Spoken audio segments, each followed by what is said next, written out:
Swami Sarvapriyananda is one of the most brilliant contemporary teachers of Advaita Vedanta, a monk of the Ramakrishna order and the head of the Vedanta Society of New York.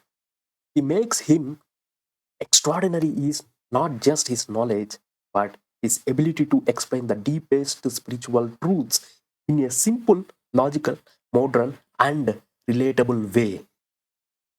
The monk who simplifies the infinite, Swami Sarvapriyananda.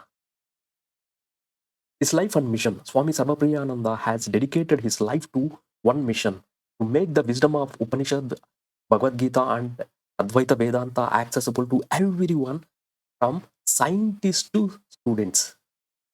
He bridges ancient wisdom and modern science, logical and spiritual experience, and philosophy and daily life problems.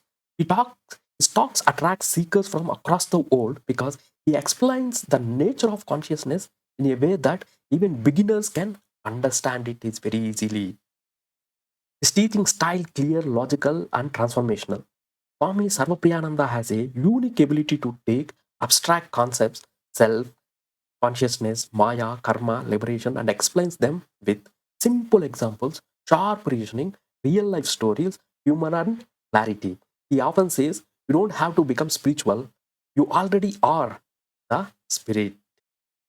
His teachings remove the confusion around the spiritual practices and shifts the seeker's attention to direct understanding. Core ideas he teaches, Advaita Vedanta, you are pure consciousness. So you are not the body, you are not the mind, you are the awareness in which body and mind appear. This is the fundamental truth of Advaita, the same truth taught by Adi Sankaracharya as well. So, my dear friends, whatever Veda you take it, whatever Upanishad you take it, whatever Bhagavad Gita, Stavakra Gita, Vasistha Gita, Siva Puranas, Brahma Sutras, whatever maybe you take it, everything they're asking to realize, realize. What you need to realize, you're not the body, you're not the mind, you're not your thoughts, your emotions, your perceptions, your imaginations. Who you are. All these experiences, where it is occurring, that is who you are. Without this consciousness, no experience you can make. All the experiences are occurring in consciousness. Then what is the consciousness? Consciousness means it is a formless, it is a limitless, it is a shapeless, it is a boundaryless, it is a timeless, and it is irreducible. It is over and above space and time. So you can experience it by witnessing yourself, by introspecting, by self-realization, go inwards, be observer, and be aware of your consciousness. So if you want to experience consciousness, you should realize what you need to realize first. I'm not the body, I'm not the mind, I'm not my thoughts, I'm not my perceptions and imaginations and thoughts. Then who you are, who is behind that observation, is who reflecting in all these emotion, thoughts, behaviors, and process. So without consciousness, you cannot experience anything. Why I need to know that one? I am consciousness. Because you are ignorant. By mistake, you are thinking you are the body, you are the thoughts, you are your emotions, perception.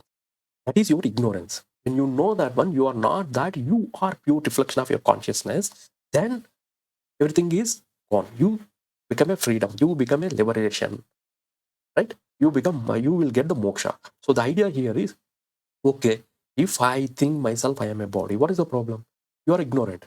You are attached to body, you are attached to thoughts, you are attached to the emotions. There, all the sufferings will start coming. All the guilt, fear, anger, insecurity, suffering, depression, all those things flow into that one. You attach to those things and you are not able to detach, you are not able to forgive, you're not able to let go all your past. Entire life you will suffer. You end up the life with suffering. So all those things is telling you, come out of your ignorance, realize your true self, who you are, what is permanent, what is impermanent. So who you are, what is your true nature, right? When Arjuna asked Krishna in the battlefield, he's a pure spiritual. He got the vairagya. I can't kill my own blood, my brothers and my uncles. I can't kill them. I grown up with them. Why should I kill them? I don't want this entire Raja. I will go out. I don't know what I'm doing. So he got the vairagya. So the person who thinks at the irritation and he has to he's eligible to get this knowledge, then only it will reflect in them. So similar way, when Sri Ramakrishna, he went into the complete Vairagya at the age, very teenage guy to Vairagya, and Vasistha has given the knowledge that made him the god. That is the decoding of secret of what is the Gita. Like Vasistha Gita is such a powerful thing. At the same time, Janaka Maharaj got the Vairagya, and Ashtavakra has given the knowledge. So when you get Vairagya means you are eligible to get this knowledge. You can only hold this knowledge, this powerful knowledge, when you get only Vairagya. You go and introspect yourself, who you are, why I'm doing what I'm doing. So you need to introspect yourself. Then the self, the consciousness will relieve layer by layer, layer by layer. So in order to get that eligibility, you need to know that what is suffering, what is the good, what is the bad, what is the great thing, what is the impermanent thing, what is the perishable thing. Then you are eligible to get this knowledge. The core philosophy, Advaita Vedanta, Swami Sarvapriyananda teachings are centered on Advaita Vedanta, the non-dualistic school of Hindu philosophy, primarily based on Upanishads. The core message he constantly simplifies is Brahman is only the reality. Brahman is absolute, infinite, unchanging, non-dual reality. This is infinite, he speaks of. Atman is Brahman. The individual self, Atman, is not separate from this absolute reality. You are, in essence, the infinite. The world is mithya, illusion, the universe of names and forms, nama, rupa, that we perceive is considered mithya, not absolutely unreal like square circle, but relatively temporarily and projected reality, maya, that obscures the truth of Brahman. The problem of life. He says, biggest human problem is misidentification. We think I'm the body, I'm the mind.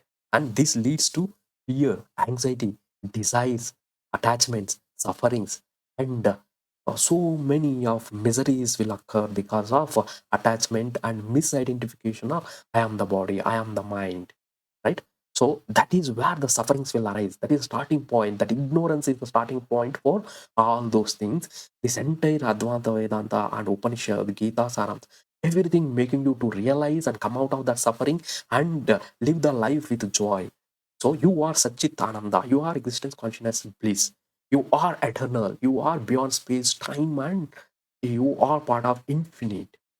So you are a drop in the ocean, but the drop itself is the ocean, right? So you are the sky.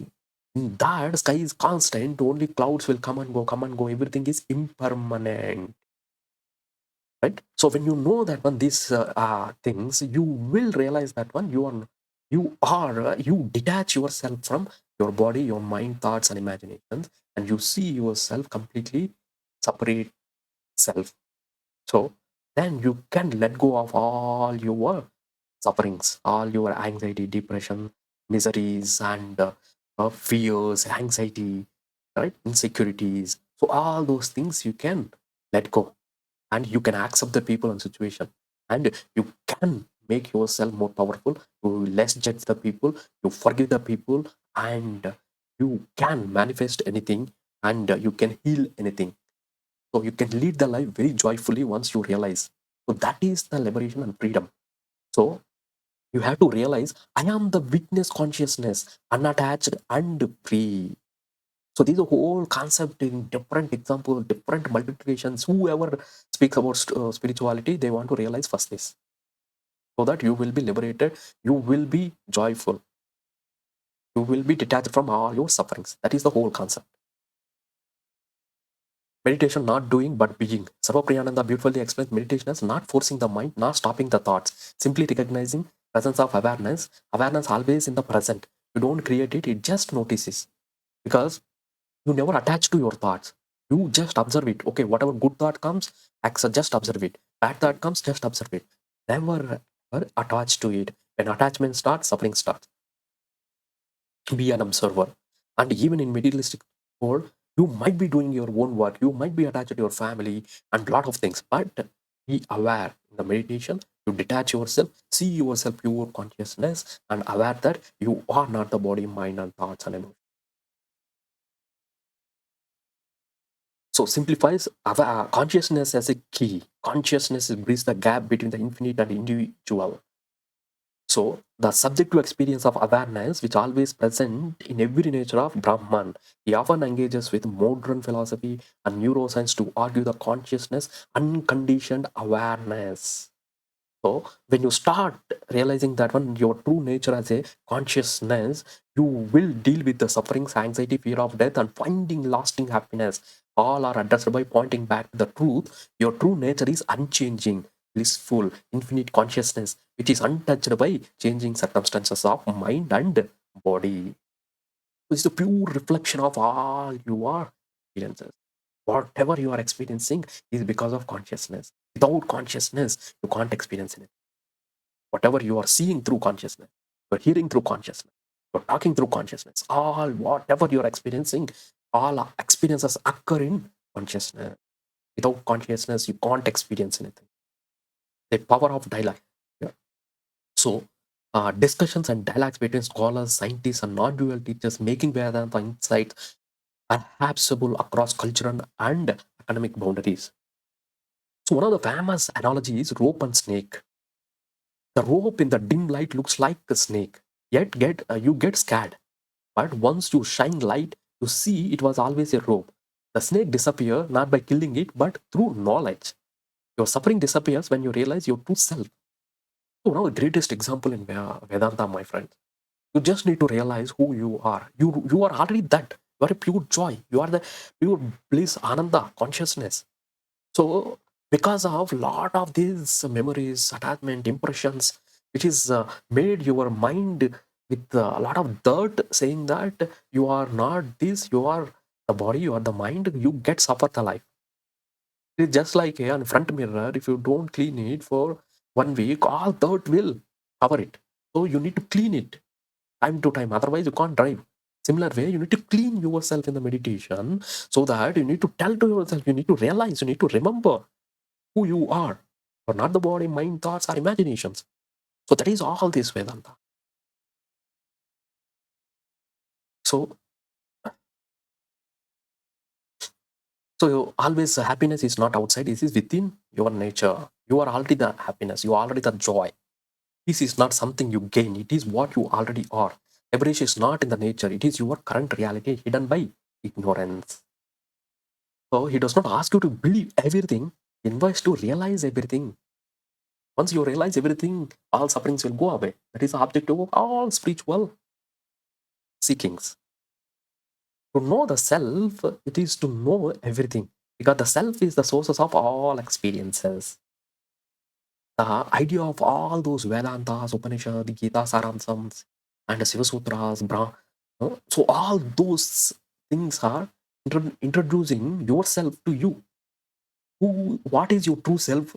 Is idea to introduce yourself to you, who you are. Once you realize who you are, all sufferings will go away. Then you know your true nature is joy, happiness, so that you live life eternal with very happiness, and you never worried about impermanent things, and you will detach from all those suffering. You live life happily. That is where introducing you to yourself is the objective of all those ritual practices.